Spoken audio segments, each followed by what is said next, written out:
membawakan cerita yang berjudul Legenda Batu Benoa. Cerita ini saya ambil dari buku Cerita Rakyat Kalimantan Selatan yang diceritakan kembali oleh Jamate Suryanata. Begini ceritanya. Konon pada zaman dahulu kala di Desa Bagat di Kalimantan Selatan hiduplah seorang janda tua yang bernama Diang Insung, dan ia tinggal dengan anaknya yang bernama Raden Panganten. Kehidupan mereka diliputi dengan kasih sayang karena anggota keluarga mereka hanya terdiri 2 orang, sehingga tidak ada keluarga lain untuk membagi kecintaannya. Kehidupan mereka sangat sederhana. Mereka hanya hidup di alam sekitar. Tanaman pun terbatas di halaman rumahnya. Pemburuan pun terbatas pada binatang-binatang yang ada di sekitar desanya. Karena itulah Raden Panganten berniat untuk pergi merantau, mencari pengalaman dan kehidupan baru di negeri orang. Raden Panganten pun menceritakan kepada ibunya. Saat ibunya mendengarkan, hati ibunya hancur. Jangan, Nak. Tetaplah kamu tinggal di sini bersama ibu, pinta ibunya dengan penuh harap. Tapi ibu, aku ingin lebih dari ini. Aku ingin menikah, mempunyai keluarga, dan menjadi orang kaya, ibu.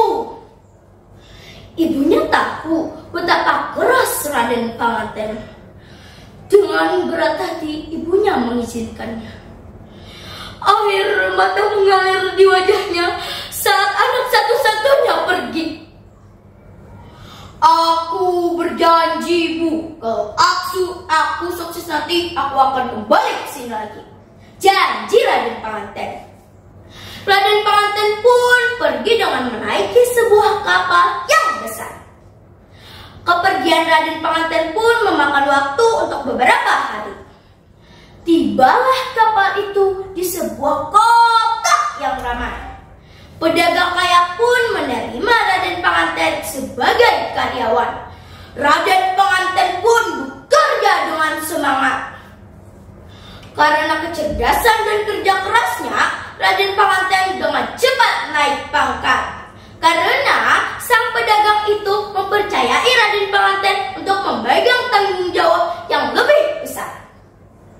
Tak lama setelah itu, sang pedagang itu berniat untuk menikahkan anaknya dengan Raden Panganten. Pernikahan pun tiba di sebuah upacara yang megah, yang dihadiri banyak orang. Raden Panganten pun seperti mimpinya menjadi nyata.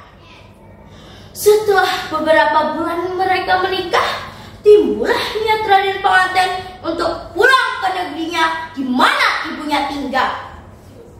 Saat kapal itu dekat dengan pelabuhan, kedatangan Raden Panganten dengan cepat tersebar. Orang desa pun berkumpul untuk menyambut Raden Panganten. Di antara kerumunan itu ada ibunya.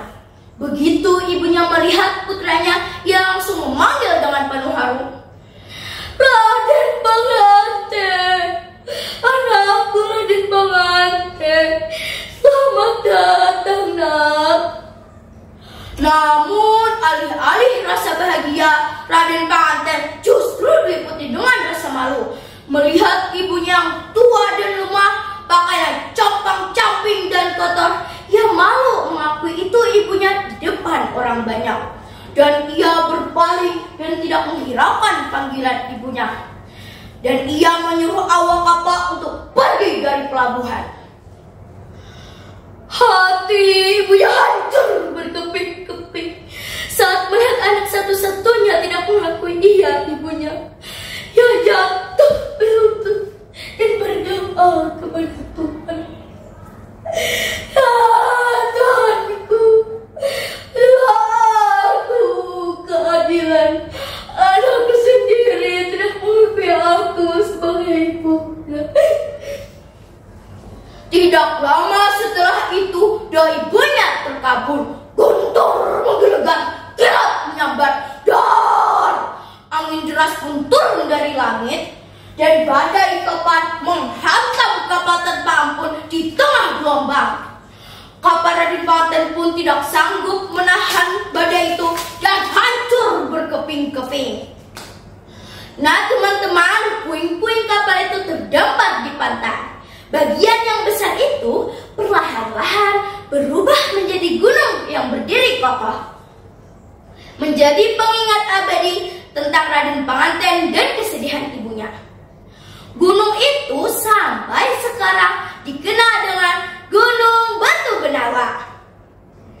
Nah teman-teman, sudah selesai nih cerita saya.